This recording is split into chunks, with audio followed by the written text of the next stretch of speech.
Welcome to Why We Drive. My name is Fernando. I'm your friendly neighborhood car enthusiast. We're right here at BYOD. They're doing Solly and Jude's today. We're gonna try some of their food, talk to local car enthusiasts like myself, check out their cars, try some food. I said that twice. Tag along, let's go.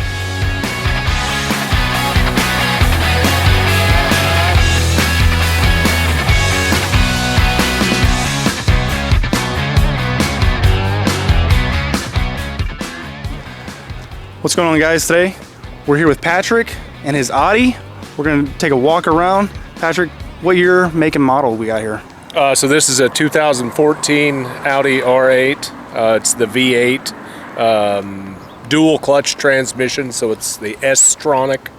So the older ones had the R-tronic, which is a single clutch. This is the 1.5 generation, actually. So it has the different headlights and different taillights.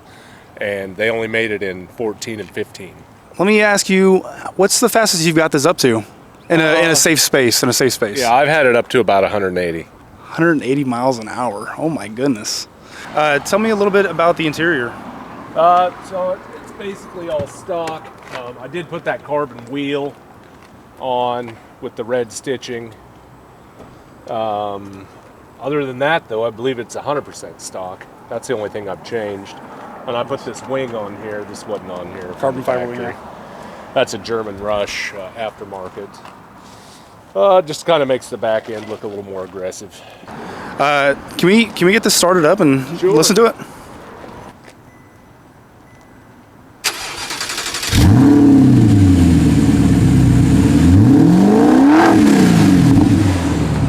That sounds pretty good. That sounds pretty good. I do like the way it sounds. Oh yeah, that sounds incredible. It's clean. It's not overpowering or anything. It's very nice. Yeah. It's not you can drive down the highway with it. It's not an evil drone. For the money, this is probably the most exotic car you can buy.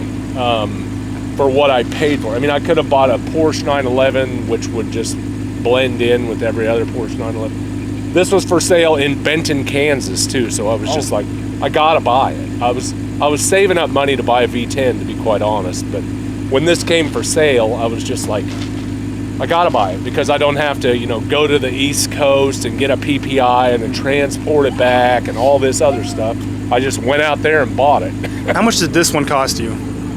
I paid about 82 grand for it. The cruising on this is pretty soft? Oh yeah, it's not too bad because of the mag ride shocks. So you can push a button and make them stiffer. Somehow the fluid inside of it gets like an electric charge, and that's what makes it stiffer. And that's why they're prone to leaking. That seems like a fun ride. Oh yeah, it's a great. Take a look at that.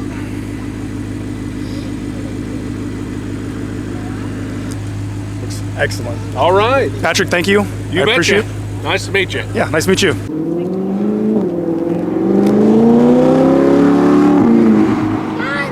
What's going on, guys? Today I have Travis here. Travis, tell us about your car, man. Hey, man. Yeah, it's a 1991 BMW 325i. I've had it since 2009. It was my first car, so I drove this thing in high school. When I bought it, this thing was, in disrepair, and I basically had it lowered and on some aftermarket wheels pretty early in life, but it was all bone stock. It was originally an automatic, swapped it to a 5-speed because it's more fun that way. Drove it like that for a while, and then in high school I built up a cylinder head with a mild cam in it, dropped that on it, and ran it like that for years. Did some track days with it, and then I recently, a couple of years ago, I built a 2.9 millimeter stroker. So it's a 84 millimeter stroke with 85 millimeter bore. Still the mild cam, and running a mega squirt fuel injection, wasted spark ignition, all the goodies. And I made 202 horsepower at the rear wheels with 211 torque. So it's a beast now. It's a whole lot of fun to drive, man. Yeah. Calculated the power to weight ratio is the same as an E46 M3. This costs a lot less money than that. And I don't mind flogging this around, But yeah, it's a fun little car.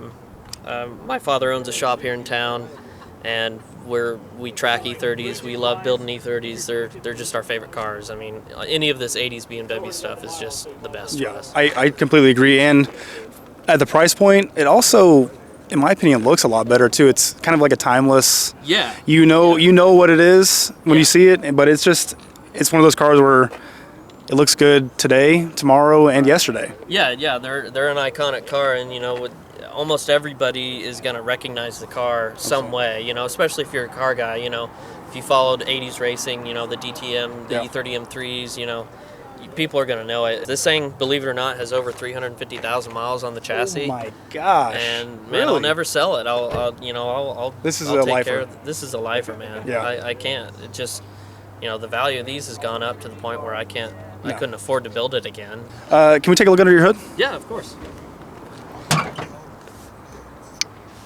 That's the other thing that blows people's minds, is the way the hood's open on these things. Look at that. It's a little dusty, but she gets driven. So let me ask you, paint-wise, I see you've, is it powder coated or? No, that's actually just VHT wrinkle black rattle can. Had to be really meticulous about keeping everything clean. And with wrinkle black, you have to really think about temperature, because that's what actually gets that wrinkle in there. And then I hand file and sand everything on the high points. It looks really good. It's silicone hoses, all that stuff. And then I have some 3D printed parts in here.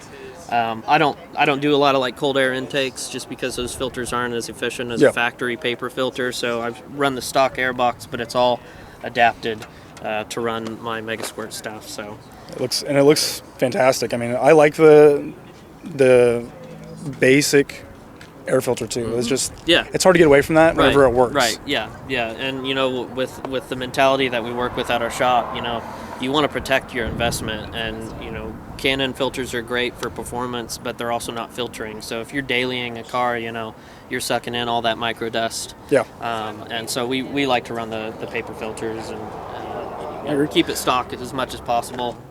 For me, it's all about the seat of the pants. Numbers are on paper.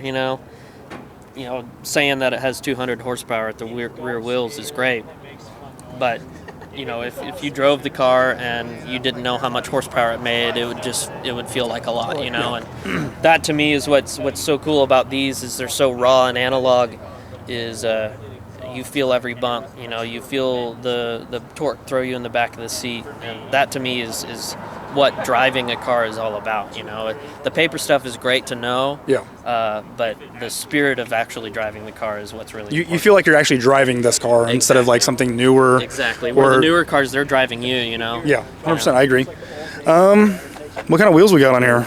So these are Vors wheels. They're just eBay stuff. I'm a really budget friendly guy. Hey, I'm right there with you, brother. I'm right there with you. I used to run like XXRs, and they had such a bad rap. But man, I had some gunmetal gray wheels that like matched the paint perfect, and people loved it. But I got these probably about 4 years ago, and I like the way they look, and that to me is all that matters. Don't get me wrong, I like name brand wheels. You got the Rotiforms, the BBS, whatever. I just don't have that kind of money, so I'm right there with you, man. It's all about making your car look good with what budget you have to work with. 100%. So. I think you've done that exceptionally well. I think I've seen you driving around town once or twice with this, and always turning my head, I'm like, oh, this is, and we don't see a lot of these on the road anymore either. Obviously there's a handful, but it's not something that we see every day, so it's eye-catching for sure. Hours in it, you think?